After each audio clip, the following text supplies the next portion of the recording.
আসসালামু আলাইকুম, শুভ সকাল। কি অবস্থা সবার? তো এই যে রাজশাহী লিচু নিয়ে আসা হয়েছে বাজার থেকে। বেশ মজা ছিল লিচুগুলো। আর আমরা ননদ ভাই বউ সবাই এক রকমের ড্রেস পরবো এবার। কন্যার জন্য মামা ড্রেস পাঠিয়েছে। আর আজকে আমি ছোট মাছ একদম কাঁচা কাঁচা কষিয়ে ভুনা করেছিলাম। খেতে কিন্তু খুব মজা হয়েছিল। এভাবে ছোট মাছ রান্না করলে মজা লাগে খেতে। আর সন্ধ্যার সময় নাস্তা ছিল খিচুড়ির সাথে পেঁয়াজু। কেমন আছেন সবাই? আলহামদুলিল্লাহ আমি ভালো আছি। তো বাজার থেকে লিচু নিয়ে আসা হয়েছে। এটা রাজশাহীর লিচু ছিল। লিচুগুলো একদম বড় বড় ছিল আর ভেতরে রসে ভরা টইটম্বুর ছিল। তো আমি বসে পড়লাম লিচু খাওয়ার জন্য।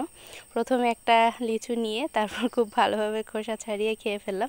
এই লিচুটা খেতে অনেক বেশি মজা লাগে। দেশি লিচুগুলোও যদিও খেতে মজা লাগে, কিন্তু দেশি লিচুগুলো এত বড় খুব কমই হয় আর এত রসে ভরা থাকে না। খুব মজা ছিল লিচুগুলো। তো আমার ননদ হচ্ছে ড্রেস অর্ডার করেছে। আমরা সবাই মিলে এক রকমের ড্রেস পরবো ঈদের দিন।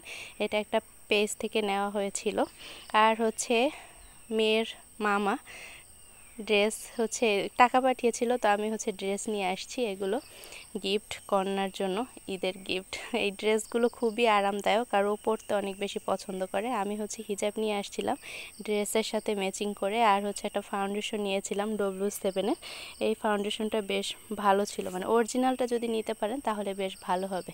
তো ছোট মাছ আমার শাশুড়ি খুব ভালোভাবে পরিষ্কার করে রেখে দিয়েছিল। তো এবার বের করে সেই মাছটা হচ্ছে রান্না করব। আজকে ভাজি ছাড়াই ছোট মাছ রান্না করব। তো মশলাটা খুব ভালোভাবে কষিয়ে নিয়েছি। তো মশলাটা যত বেশি কষানো হবে খেতে কিন্তু তত বেশি মজা লাগবে, সেটা মাছই হোক বা মাংসই হোক।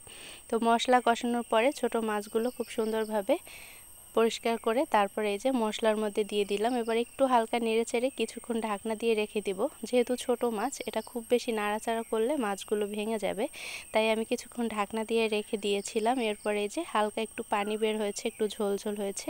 এর মধ্যে মাছটা আবার বেশ কিছুক্ষণ নেড়েচেড়ে একটু কষিয়ে নিয়েছিলাম। তারপরে হচ্ছে এই যে দেখতে পাচ্ছেন একটু ঝোল ঝোল বের হয়েছে।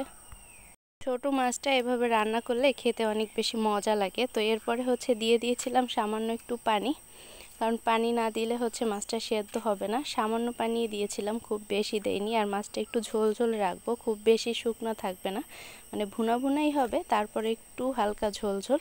এই যে মাছ রান্নাটা কমপ্লিট, দেখতে পাচ্ছেন খুবই মানে সুন্দর একটা কালার আসছিল।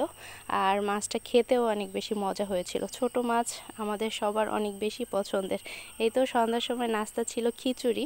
খিচুড়ির সাথে ছিল পেঁয়াজু, ছোট ছোট করে পেঁয়াজুগুলো ভাজি করা হয়েছে। আর খিচুড়িটা একটু পাতলা করে রান্না করা হয়েছে। এভাবে রান্না করা খিচুড়ি খেতে কিন্তু অনেক মজা লাগে। তো সবাইকে অনেক ধন্যবাদ। Thanks for watching. আল্লাহ হাফেজ।